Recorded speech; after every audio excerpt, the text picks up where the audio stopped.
Well, thank you for that more than wonderful introduction. It is so lovely to be here with you today. President Rife, Chancellor Nobles, Provost Barnhart, Ms. Green, President of the MIT Corporation, alumni, hello classes of 70, 71, and 72, faculty, staff, parents, friends, and most importantly, the graduates of MIT's class of 2022.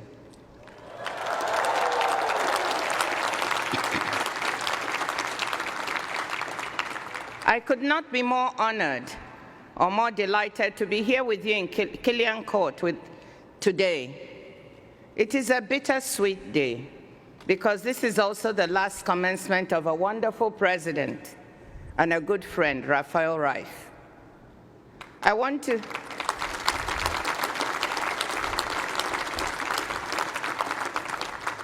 take just a moment to pay tribute to his academic, institutional, and thought leadership of these past 10 years. The MIT model, which President Rife has done so much to develop, is influencing higher education and research around the world. A testament to this is the number of former MIT professors and staff now in senior positions at other top universities. To take just a few examples, former Associate Provost and Vice President for Research, Alice Gass, is now President of Imperial College London, having previously served in that role at Lehigh University. Subra Suresh, former Dean of the School of Engineering, became President of Carnegie Mellon University after a stint in the Obama administration, and now leads the prestigious Nanyang Technological University in Singapore. All of you will remember Provost Marty Schmidt, who was recently appointed President of Rensselaer Polytechnic Institute. And of course, I have to mention someone I remember as a young professor of environmental studies in no other than DUSP, the Department of Urban Studies and Planning, former MIT Chancellor, and current Harvard professor, Larry Bacow. President Rife symbolizes what is so respected about MIT around the world: human-centered science and innovation for the challenges of today, but also looking ahead to the challenges of tomorrow and the decades to come. Raphael, we wish you well in your new endeavors.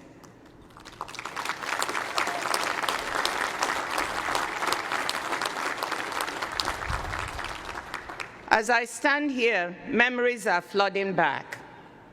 On my first day of graduate school as an MCP student in DUSP in September 1976, I must give a shout out to DUSP now. Hello, DUSP! I remember going to the International Students Office, worried about how I was going to cover my tuition and board for the second semester and thereafter. I was met with wide smiles and open arms by the wonderful staff in that office. They told me not to worry, and that once they get an international student in, their job is to make sure that student graduates. They would help me find the means, an RA or TA position or a loan. They were proud, they said, that international students had one of the best loan repayment records among all students. So I shouldn't worry. I should just concentrate on my studies. They had my back.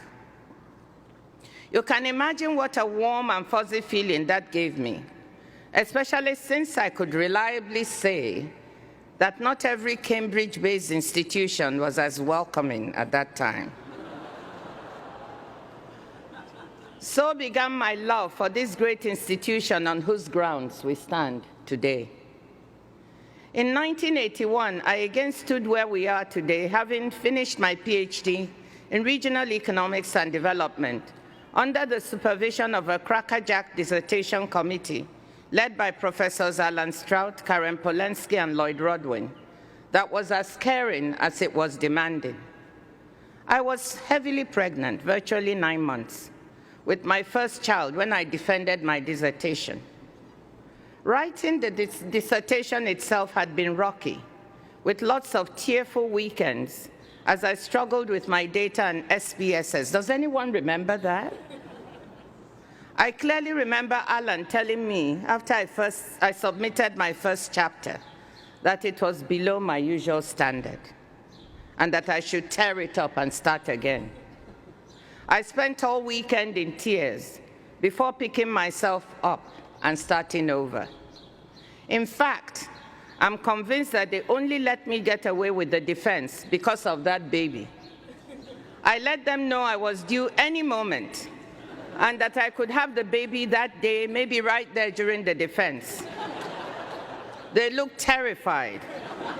And you can imagine how quickly it all went so they could get me out of there. By the way, this is a good trick to try.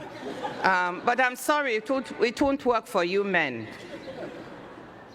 MIT has helped make me who I am today. I know how hard each of you has worked to get here. I hope that as you embark on this journey called life, you will return one day, as I have done today, with good feelings and these same words: MIT helped make me who I am today. On top of the demands of one of the world's most famously rigorous academic institutions, your time at MIT has been disrupted by the COVID-19 pandemic. All of you have had to adjust and adapt.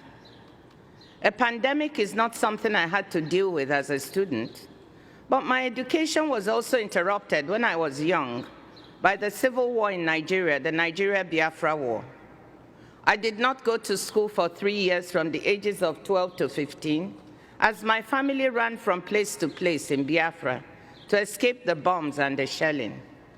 The images we see from the war in Ukraine today remind me of the suffering I witnessed and endured then.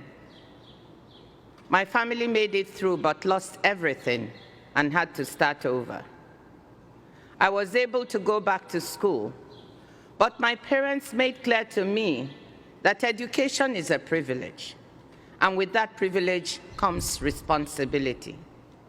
The responsibility to use it for others, not just for yourself. And that is why today, when I think of the children of Uvalde, I feel pain. I feel grief.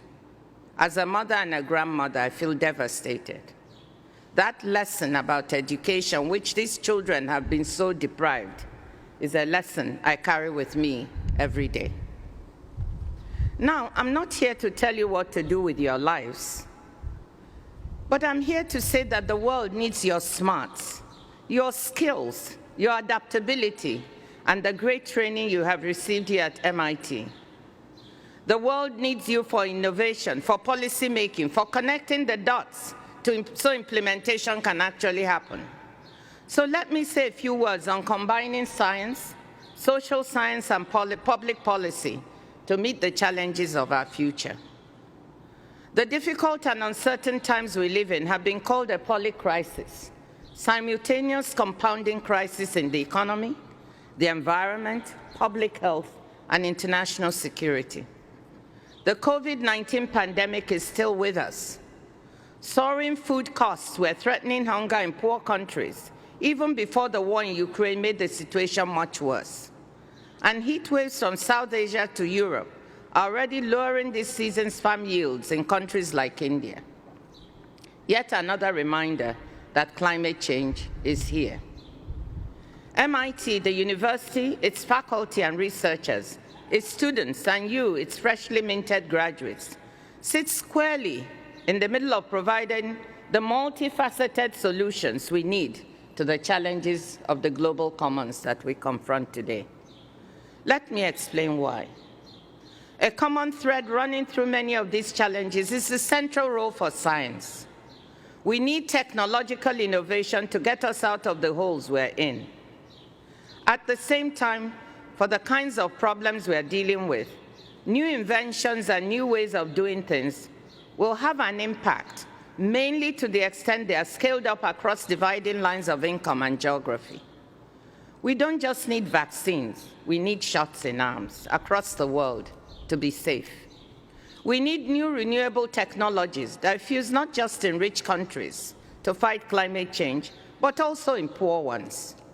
We need new agricultural technologies built to local conditions and culture if we are to fight hunger.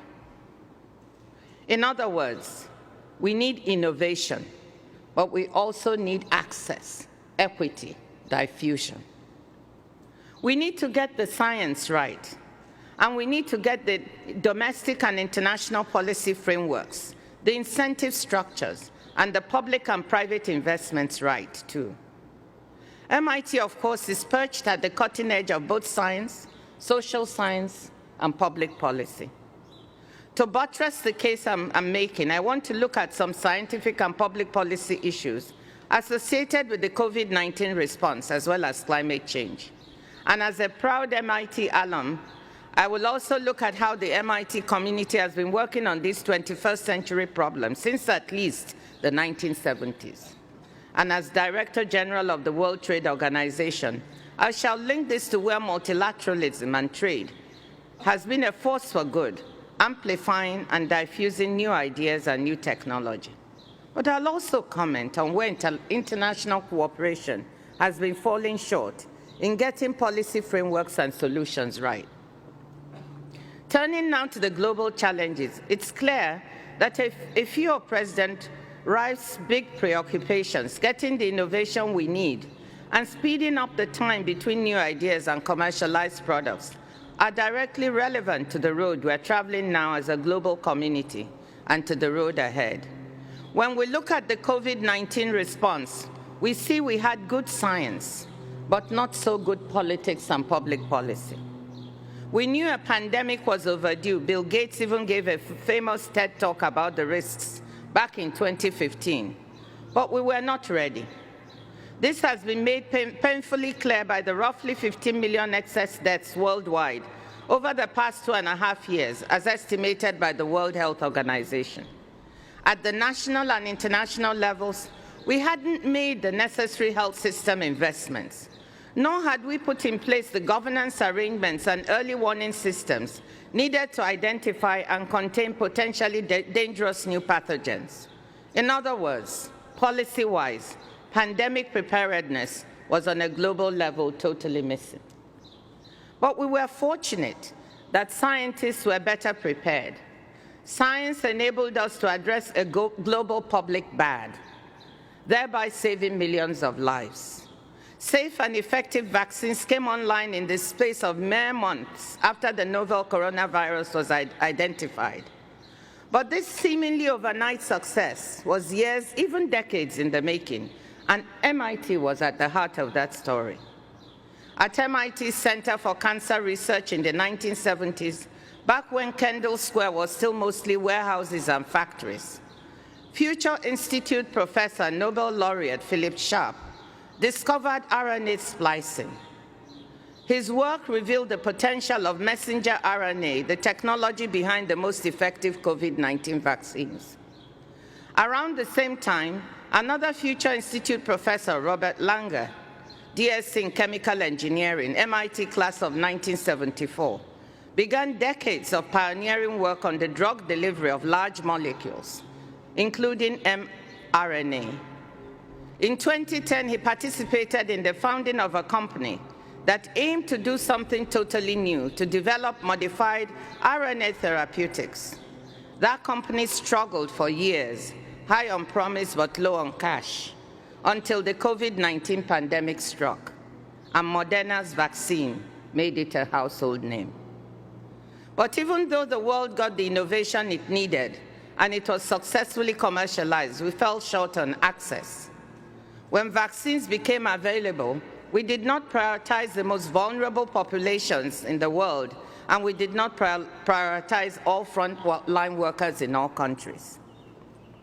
Instead, much of 2021 saw what WHO Director General Tedros Ghebreyesus described as, and I quote, a handful of rich countries gobbling up the anticipated supply as manufacturers sold to the highest bidder, while the rest of the world scrambled for scraps, unquote.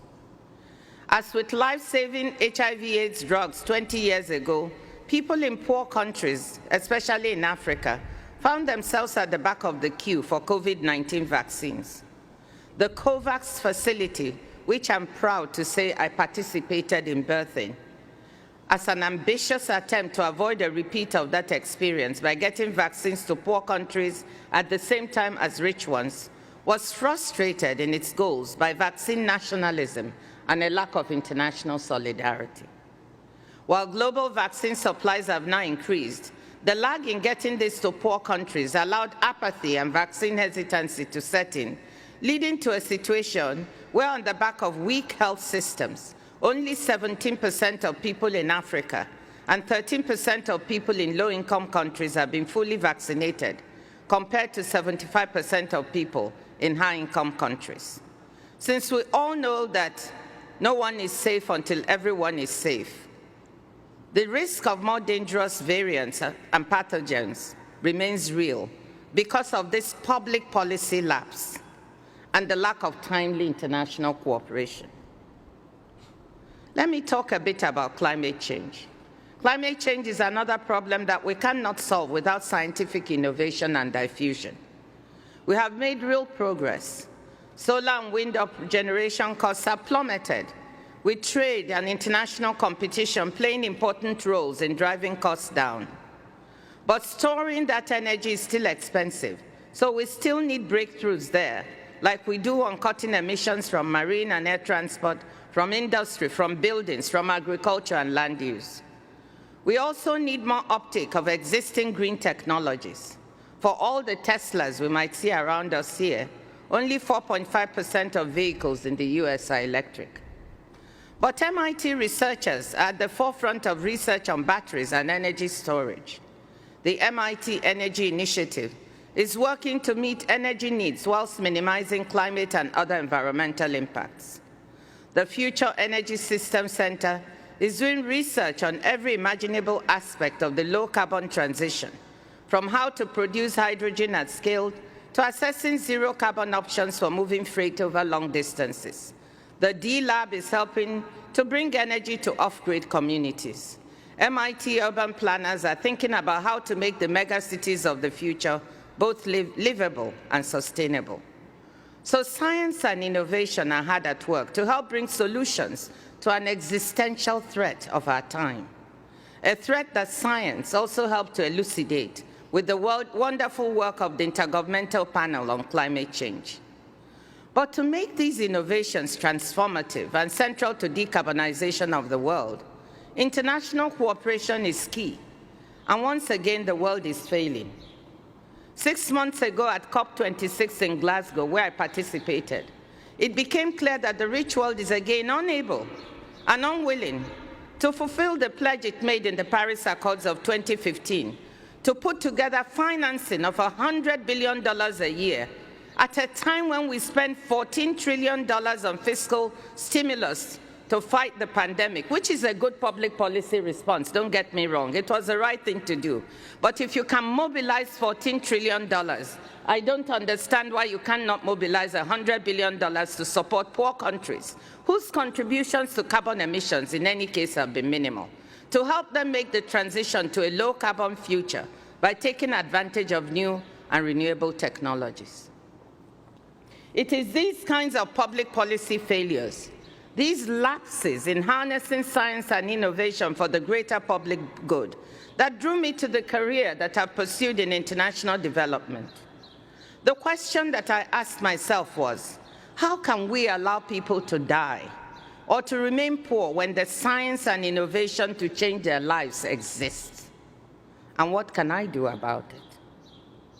My training at MIT gave me the framework I needed to pursue the career path I followed in international development. It was training that would enable me as a practitioner and policymaker to connect science and innovation to people's lives and to make a difference. Just a couple of examples. At the World Bank, I had the opportunity to bring then innovative approach of sites and services development that we studied in DUS to poor urban dwellers in Spanish Town, Jamaica, to enable them build their own homes incrementally over time, thereby creating an asset and creating wealth for them for the first time in their lives. When I worked on agriculture, it was bringing improved seeds and new agricultural technologies to poor farmers in Africa and the Middle East to enable them improve their incomes and household welfare at a pace they could not have imagined possible. In Nigeria, as finance minister, and working with the Minister of Agriculture, we implemented budgetary policies that put mobile phones in the hands of 2 million women farmers so that through their electronic wallets, they could directly receive government vouchers that enable them to access improved seeds and fertilizers and improve their yields and production. With respect to finance, we put in place a technology-based financial management solution with biometrics that enable government to weed out millions of ghost workers who also became ghost pensioners. And we saved over $1 billion in fraudulent salary and pension claims. When I joined Gavi, the Vaccine Alliance, bridging the gap between science and public policy meant supporting the piloting of a new malaria vaccine that could save millions of children's lives, and stockpiling an experimental Ebola vaccine, giving millions more people a chance at survival should Ebola strike again, which it has.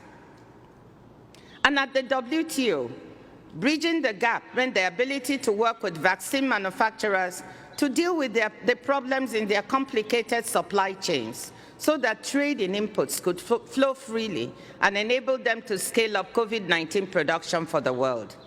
It has also meant the fight to allow more flexible rights to intellectual property for COVID-19 vaccines, whilst protecting incentives for research and development so that developing countries can undertake their own vaccine manufacturing.